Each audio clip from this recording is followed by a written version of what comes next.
जोहार नमस्कार। मैं सूरज कुमार आज फिर आप सबके बीच एक नए वीडियो में।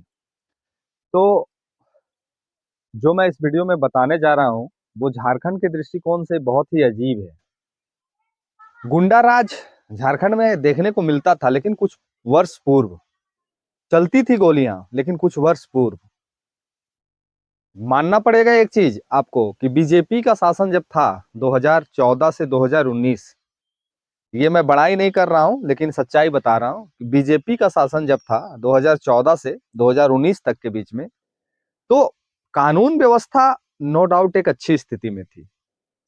ऐसी ऐसी घटनाएं जो आजकल घट रही हैं, ये स्थिति उस समय में नहीं हुआ करती थी। लेकिन 14 के बाद जब 19 के बाद जब जेएमएम गठबंधन सरकार में आई, तो सर घटनाएं घटना शुरू हो गई और तेजी से घटने लगी। लेकिन अब दुर्भाग्य देखिए ये है कि कल का एक न्यूज फ्लैश होता है और ये मामला है गिरिडीह लोकसभा के गोमिया विधानसभा के कसमार। कसमार एक गांव है और उस गांव की ये घटना है। वो लड़का कहीं ना कहीं हजारीबाग में डीसी ऑफिस में कार्यरत था। अब जरा सोच के देखिए कि एक डीसी ऑफिस में कार्यरत लड़का से किसी का क्या दुश्मनी हो सकता है। ये सोचने वाला विषय है। आप और हम दोनों मिलकर इस विषय को सोच सकते हैं कि डीसी कार्यालय में काम करने वाला, कार्यालय में जो काम करने वाला जो वो लड़का, किसी से क्या दुश्मनी हो सकता है, सोचने का विषय है। और देखिए कि ये घटना उस विधानसभा क्षेत्र की है जहां से वर्तमान में जेएमएम के विधायक हैं, और विधायक हैं ही लेकिन साथ में उनको मंत्रालय भी दिया गया है। ये वही मंत्री हैं जो जेएसएससी के मुद्दे पे इनका बड़ा स्ट्रिक्ट और कड़ा रुख आया था, स्टेटमेंट आया था स्टूडेंटों के प्रति, उन पे सख्त कार्रवाई की जाएगी, जो गलत है उनको बख्शा नहीं जाएगा। अब जरा सोच के देखिए आप लोग, मैं इसलिए ये बात बता रहा हूं आपको, सोचना चाहिए आपको और हमको। गिरिडीह से सटा ही जिला है धनबाद, और गिरिडीह लोकसभा क्षेत्र का ही विधानसभा है बागमारा, जहां बागमारा में बमबारी चली, पुलिस के एसडीपीओ के ऊपर में पथराव हुआ, उनको चोट लगा, और वहां के जेएमएम के ही नेता कारू यादव अभी तक फरार हैं, पकड़े नहीं गए हैं, तो अभी तक वो फरार हैं। और उसी क्षेत्र में एक महीना पहले एक और घटना घटती है। एक महीना पहले एक और व्यक्ति को मार दिया जाता है। उसी क्षेत्र में फिर कल एक घटना घटती है। सोचिए, दिन दहाड़े वो बेचारा जो कार्यरत था किसी ऑफिस में, एक छोटा सा कर्मी था, उसको घर में घुस के गोली मार दी जाती है। जरा सोच के देखिए कि अगर ये माने अजीब सुनने में आपको लगेगा, मैं फिल्मी सीन नहीं बता रहा हूं, मैं फिल्म का कोई स्क्रिप्ट नहीं पढ़ रहा हूं, वास्तविक चीज आपको बता रहा हूं कि किसी विधानसभा क्षेत्र के किसी गांव में घुस के दो व्यक्तियों ने घर में घुस के छत्ता से सीढ़ी से नीचे उतर के रूम में जाके इतने नजदीक से उस व्यक्ति को गोली मारी कि मने अजीब है, सोच के भी थोड़ा सा अजीब लगता है। कौन सुरक्षित है इस राज्य में? कौन सुरक्षित है इस राज्य में? आप, मैं, या फिर आम कार्यकर्ता, या फिर आम जो मजदूर हैं वो, या फिर जो छोटे छोटे अधिकारी पदाधिकारी हैं वो? इस राज्य में जो गुंडा राज्य है उसका मनोबल दिन पर दिन इतना बढ़ता जा रहा है, इतना बढ़ता जा रहा है कि बिना राय दुहाई के किसी भी समय किसी के साथ कुछ भी अप्रिय घटना घट सकती है। और ये जब एक ऐसे विधानसभा क्षेत्र में घटना घट रही है जिस विधानसभा क्षेत्र के मंत्री हैं, ये ऐसे विधानसभा में घट रही है जिस क्षेत्र के जो मंत्री हैं वो काफी लोकप्रिय हैं, और उनका बयान भी इस चीजों में काफी सटीक और स्ट्रिक्ट होता है। उनके क्षेत्र में एक महीना पहले घटना घटती है, उनके बगल के विधानसभा में एक महीना पहले 4 दिन पहले एक कांड होती है, और फिर तुरंत ही 2 दिन के बाद मतलब कल तुरंत एक ऐसी घटना घटती है जो दिल दहला देता है। जरा सोच के देखिए, उस परिवार में एक ही लड़का था। जरा सोच के देखिए कि उस परिवार में वो एक ही कमाने वाला व्यक्ति था जो किसी तरह से अपने जीवन को स्ट्रगल करके पढ़ाई लिखाई करके एक सरकारी नौकरी हासिल किया, और सरकारी नौकरी हासिल करने के बाद उस व्यक्ति को घर में घुस के घटना को अंजाम दे दिया जाता है।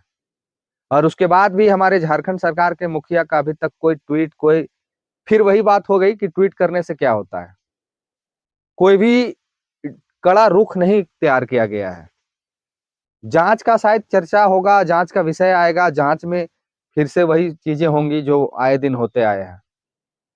आपको हमको एक बात समझना होगा कि आप ठीक है जेएमएम के कार्यकर्ता हैं, हम जेएलकेएम के कार्यकर्ता हैं, कोई बीजेपी के हैं, कोई आरजेडी के हैं, कोई दूसरे दूसरे पार्टियों के हैं। क्या इस राज्य में अपनी बातों को निष्पक्षता से रखना भी गुनाह है? क्या इस राज्य में अपनी बातों को निष्पक्षता से रखना भी गुनाह है? सरकार के खिलाफ आवाज उठाना गुनाह है? किसी का काम नहीं कर देना गुनाह है? आपको इसके एवज में डायरेक्ट आपको यमराज जी के पास भेज दिया जाएगा। ये स्थिति है झारखंड की, ये दुर्भाग्य है झारखंड का। क्या ये अबुआ सरकार है? कहाँ गए वो कानून के जो कानून के जो क्या बोलते हैं उसको, जो कानून के रखवाले हैं, जो गरीबों पे लाठी चार्ज करते हैं, जो गरीबों के ऊपर में लाठी मारते हैं, जो महिलाओं के ऊपर में लाठी चलाते हैं, जो विद्यार्थियों के ऊपर में लाठी चलाते हैं? कहाँ है ये कानून के रखवाले? यहाँ घर में घुस के लोग गोली मार दे रहा है।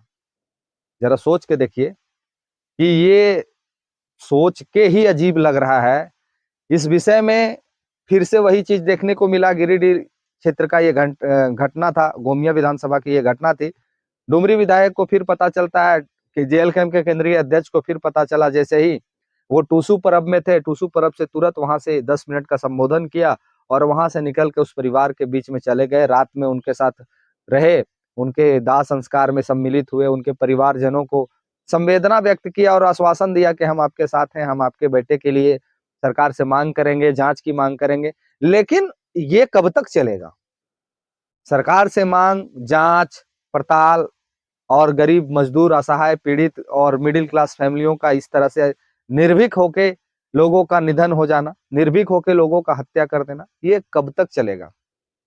ये सवाल मैं आपसे पूछता हूँ, जेएमएम के कार्यकर्ताओं से पूछता हूँ, जो मेरे कमेंट में नेगेटिव चीज लिखते हैं उनसे पूछता हूँ। आप कमेंट करके मुझे राय जरूर दीजिए। आपकी सरकार है ना, आप कमेंट में राय जरूर लिखिए। क्यों ऐसा हो रहा है? क्या अगला निशाना आप और हम हो सकते हैं? क्या अगला निशाना फिर कोई ऐसा व्यक्ति हो सकता है जो सरकार के खिलाफ जाएगा? तो ये घटना से दिल दहल गया है पूरे झारखंड का, क्योंकि लगातार एक ही क्षेत्र में 50 किलोमीटर के रेडियस में ये घटनाएं आए दिन घट रही है। तो क्या ये सरकार की विफलता है या फिर सरकार इसे भी सफलता के रूप में देखती है कि हमारे क्षेत्र के, हमारे मंत्री के क्षेत्र में आए दिन गोलीबारी होती है, आए दिन गोली से किसी का हत्या होता है? तो आप इस चीज को किस रूप में देखते हैं? इस वीडियो को आपको आवाज उठाना है, इस वीडियो में आपका आवाज भी उठाना जरूरी है, इस वीडियो में आपका राय भी देना जरूरी है, क्योंकि सवाल आप भी पूछिएगा तभी सरकार जवाब देगी। अगर आप चुप होते हैं, मौन होते हैं, नो डाउट अगला नंबर मेरा या आपका हो सकता है, इसमें कहीं दो राय नहीं है। सवाल आपको भी पूछना होगा सरकार से, लोगों से, वहां के विधायक से, वहां के सांसद से, वहां के पूर्व विधायक से, वहां के हमारे विधायक प्रत्याशी से, सभी लोगों से यह सवाल बनता है कि आपके क्षेत्र में ऐसी घटनाएं क्यों घट रही है। चाहे कोई भी हो, सवाल पूछना चाहिए, लोगों को सवाल उठाना चाहिए, ताकि सरकार तक ये आवाज उठे और सरकार इसको संज्ञान में ले और कानून व्यवस्था को एक अच्छी दिशा में लेके जाए। और कानून जो है, जिसको हम लोग कहते हैं कि हमारी रक्षा के लिए बना है, वो हमारी वाकई में रक्षा करे। बाकी इस वीडियो में कमेंट करके राय जरूर लिखिएगा, क्योंकि आपके राय से बहुत लोगों का नींद खुलता है। तो राय जरूर लिखिएगा और वीडियो अच्छा लगे तो लाइक कर दीजिएगा और शेयर करके दूसरे लोगों तक पहुंचाने में मेरी मदद कीजिए। आप लोग का प्यार थोड़ा सा कम हो गया है, इसको बरकरार रखिए। आप लोग के लिए आवाज उठाते हैं, आप लोग के लिए मेहनत करते हैं। बाकी मिलते हैं अगले वीडियो में। इस वीडियो में इतना ही। धन्यवाद, जोहार, प्रणाम।